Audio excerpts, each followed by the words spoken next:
Good morning student. 11th class में अपनी जो बुक चल रही है आरोह के पद भाग से अपन जो अपना पद्य है पंत जी का वो पढ़ रहे हैं, वे आंखें। तो उसमें किसानों की दुर्दशा के बारे में बताया गया है कि किस प्रकार स्वतंत्रता के समय किसानों की भारतीय जो सभ्यता है, भारतीय जो अर्थव्यवस्था है, उसमें किसानों की कैसी दुर्दशा थी। जागीरदारी प्रथा के आगे जो किसान थे उनका शोषण किया जाता था, उनको उनके खेतों से उनको निकाल दिया जाता था। तो उसी चैप्टर को अपन पढ़ रहे हैं। अपन ने पढ़ तो यहाँ तक लिया था, ये चैप्टर अपन ने पढ़ लिया था। यहाँ से उजरी उसके सिवा किसे अब पास दुहाने देती थी, आंखों में नाचा करती उजड़ गई वो सुख की खेती थी। यहाँ तक ये अपन ने पढ़ लिया था। तो आपको पीछे का रिवाइज करते हुए मैं आपको याद दिला रही हूँ कि इसमें अपन ने पढ़ा था कि जो किसान है वो अपने दिनों को याद कर रहा है कि उसकी क्या गृहस्थी थी, वो सुख से गृहस्थी, उसका गृहस्थ जीवन था, वो सुख से चलता था। उसके पास एक सफ़ेद रंग की गाय थी उजरी, जिसका नाम था उजरी। और उसको बहुत जाता था दूध दुहाने के लिए, वो उसके पास किसी और को आने भी नहीं देती थी, है ना। उसके अलावा किसी और को वो अपने पास आने नहीं देती थी। वो भी उससे भी महाजन उससे छीन कर ले गया। पास दुहाने आने देती, आंखों में नाचा करती उजड़ गई वो सुख की खेती थी। वो उसे महाजन उससे छीन कर ले गया। वो गाय उसको बहुत प्रिय थी, उसके जीवन का सारा सुख उसे छोड़कर चला गया। वो सुख की खेती उसकी उजड़ गई। वे दिन किसान को बार बार याद आ रहे हैं, उन स्मृतियों को वो याद कर रहा है, लेकिन परिस्थितियों पर उसका कोई नियंत्रण नहीं है। बिना दवा दर्पण के धरनी स्वर्ग चली। जो कवि है वो कह रहा है कि किसान के कष्टों का कोई अंत नहीं है। घर द्वार पशु पुत्र पहले ही जा चुके थे।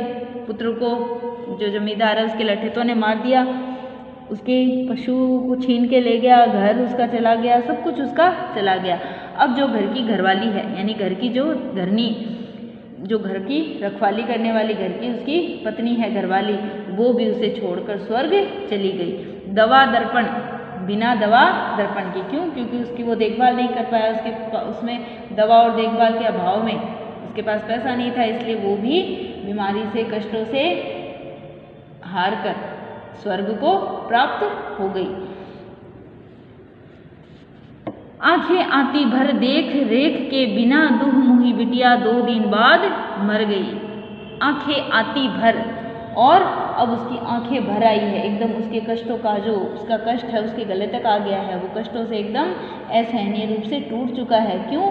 क्योंकि पहले पत्नी की मृत्यु हुई और 2 दिन के बाद ही दुहमुई, यानी उसकी 2 साल की छोटी जो पुत्री है, जो अभी दूध ही पीने वाली थी, उसका भी मृत्यु हो गई। बिटिया 2 दिन बाद मर गई देख रेख के बिना। क्यों? क्योंकि उसके पास अब उसके दूध के लिए, इनके लिए उसके पास कुछ नहीं है।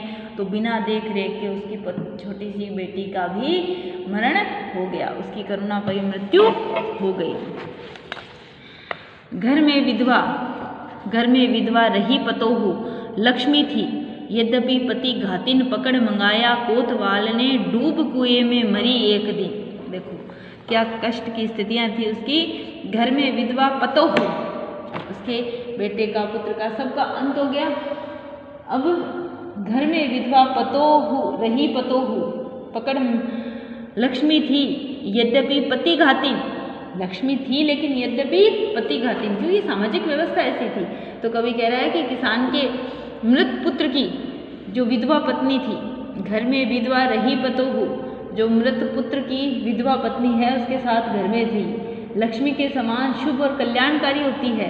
वो लक्ष्मी होती है, हमारी घर की जो बहू होती है उसे हम लक्ष्मी कहते हैं। लक्ष्मी थी, यद्यपि पति घातिन, लेकिन फिर भी पति की हत्या हो जाने के कारण उसको पति की हत्यारी कहकर पति घातिन का नाम देकर उसको लांछित किया जाता। पकड़ मंगाया कोतवाल ने डूब कुएं में मरी एक दिन। एक दिन झूठी शिकायत पर लोगों ने कह दिया कि ये अपने पति की हत्यारीन है, क्योंकि उस समय की सामाजिक व्यवस्था ऐसी होती थी कि उस समय जब पति के देहांत हो जाता तो उसकी पत्नी को उसका हत्यारण, मतलब सामाजिक व्यवस्था ऐसी मानी जाती थी कि विधवा के दर्शन करना बुरे होते हैं, ये उसके घर में आते ये हो गया वो हो गया। तो उससे लोगों की जो सामाजिक व्यवस्थाएँ थी, उनका जो नज़रिया था वो इसी तरीके का था। तो एक दिन किसी ने शिकायत करके कोतवाल को उसके घर बुला लिया और पकड़ मंगाया कोतवाल ने। जब कोतवाल ने उसको अपने पास बुलाया, डूब कुएं में मरी एक दिन। तो वो इस असहनीय लोकलाज के कारण कुएं में डूबकर एक दिन मर गई। और इस प्रकार किसान की पत्नी, पुत्र, पुत्रवधू, पुत्री का सब धीरे धीरे एक एक करके उसका साथ छोड़कर चले गए। खैर पैर की जूती जोरू, खैर पैर की जूती जोरू न सही एक दूसरी आती, पर जवान लड़के की सुध कर सांप लौटते फटती छाती। खैर, खैर मतलब पैर की जूती मतलब तिरस्कार करना, जोरू मतलब पत्नी जिसको कहते हैं स्त्री, और सुध कर यानी स्मरण करते ही। तो कवि क्या कह रहा है, खैर पैर की जूती, पत्नी की मृत्यु हो गई कोई बात नहीं, स्त्री तो पैर की जूती होती है। खैर, खैर मतलब कोई बात नहीं, पैर की जूती, लुगाई जो स्त्री होती है वो तो पैर की जूती होती है। एक फट गई तो दूसरी पहन ली, न सही एक दूसरी आती, अगर एक खराब हो जाती है, एक फट जाती है पैर की जूती तो दूसरी आ जाती है। पर जवान लड़के की सुध कर सांप लौटते फटती छाती। लेकिन स्त्री का परिवार में, ये सामाजिक व्यवस्था को बताया जा रहा है कि स्त्री का सामाजिक परिवार में कोई महत्व नहीं है, और लेकिन उसके मृत्यु के दुख का भी कोई उसको दुख नहीं है कि वो तो कोई बात नहीं, एक चली गई तो दूसरी आ जाएगी। पर जवान लड़के, लेकिन जो उसका जवान पुत्र है, किसान को जो अपने जवान बेटे की निर्दयता पूर्वक उसको मारने की याद आती है तो उसकी छाती पर सांप लौटते हैं, यानी उसके दुख का कोई ठिकाना नहीं रहता, उसका हृदय दुख से फटने लगता है। पिछले सुख की स्मृति आंखों में क्षण भर एक चमक है लाती, तुरंत शून्य में गढ़ वह चितवन तीखी नोक सदृश बन जाती। तुरंत शून्य में गढ़ वह, यानी कवि क्या कह रहा है, पिछले सुख की स्मृति, पिछला जो सुख का जीवन था, कभी सामाजिक जो उत्पीड़न का शिकार हो रहा है, जब किसान जब अपने पीछे के जो उसका जीवन है उसको याद करता है तो अपना भरा पूरा सुखदायी परिवार उसको याद आता है, उसकी आंखों में वो स्मृतियाँ छा जाती है जो एकदम सुख के उसके दिन थे, और किसान के नेत्रों में आंसू भर आते, क्षण भर चमक लाती फिर आंखें भर आती, लेकिन उसके नेत्रों में क्षण भर के लिए आशा की ज्योति उगती है और थोड़ी देर बाद उसका वापस जो प्रसन्न मन है वो दुख से भर जाता है, क्योंकि ये सुख तो उसका स्थायी नहीं रहा, क्षण भर पश्चात ही दुख और निराशा के वो सागर में डूब जाता है। और वर्तमान स्थिति को याद करते हुए उसकी निगाहें तुरंत शून्य में गड़ गई, निगाहें शून्य आकाश की तरफ गड़ जाती है, तीखी नोक दृश्य बन जाती है, और उसके हृदय का जो दुख है, निराशा और जो दुख है उसे फिर से घेर लेता है। अपने दिवंगत पत्नी, अपनी पुत्र, अपनी पुत्रवधू, अपनी पुत्री की इनकी यादें उसे वापस से तीखे तीखे घाव हृदय में देने लग जाती, क्योंकि ये जो दुख है ये उसके हृदय में एक तीखे घाव के समान, तीखी नोक से चुभने वाले घाव के समान लगते हैं।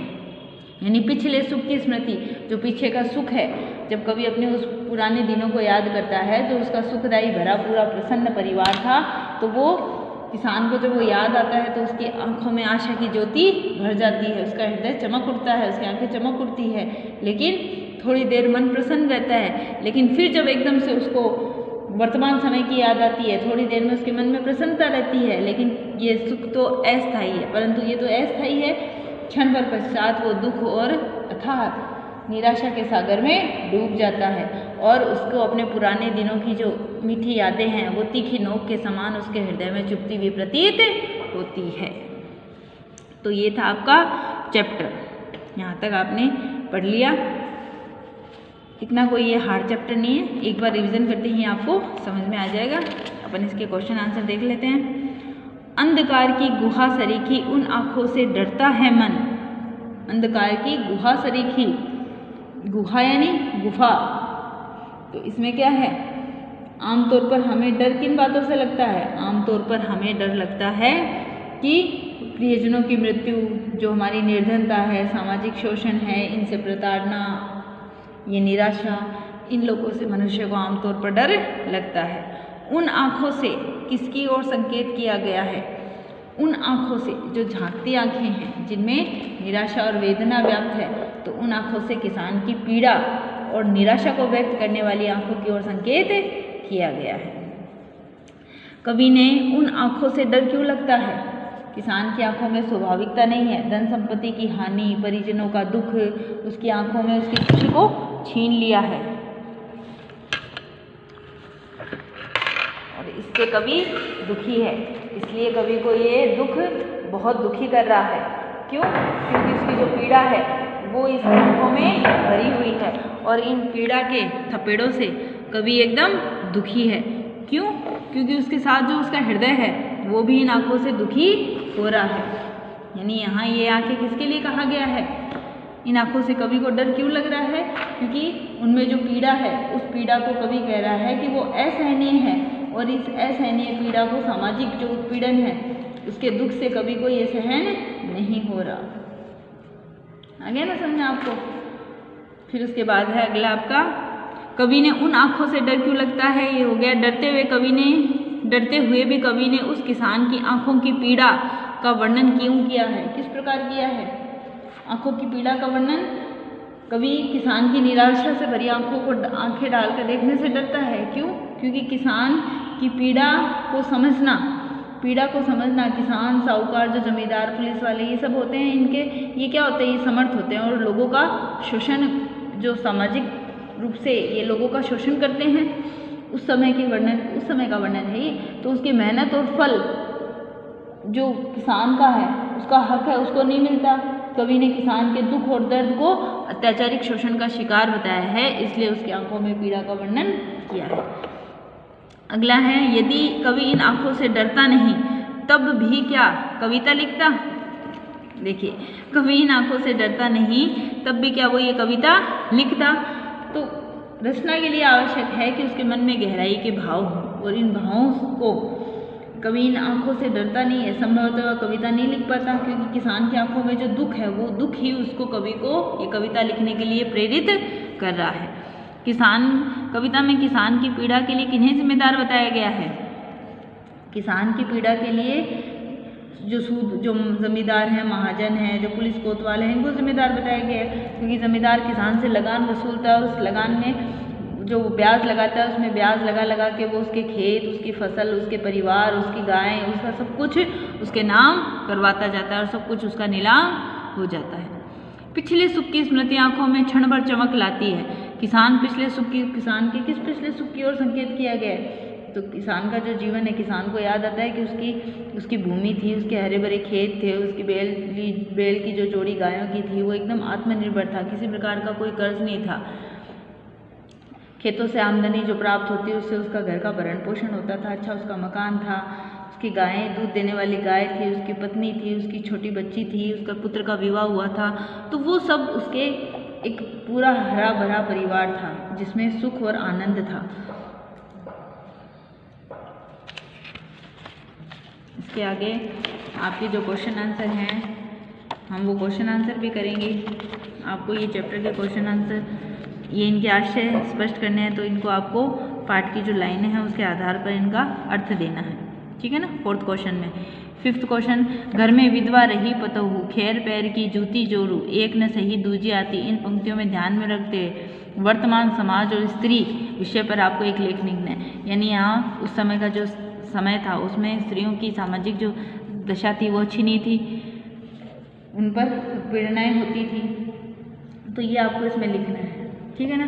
और उसके बाद ये आपको इसके शब्दार्थ करने हैं। इतना ही है चैप्टर, ज़्यादा बड़ा नहीं है। आपको इसके क्वेश्चन आंसर भी करने हैं। इसके बाद आपको इस चैप्टर का पूरा रिवाइज करना है, इसकी व्याख्या नोटबुक में करनी है, परिचय करना है, फिर शब्दार्थ करने हैं, फिर व्याख्या करनी है और फिर क्वेश्चन आंसर करने हैं, ठीक है। अगली क्लास में हम अगला चैप्टर पढ़ेंगे।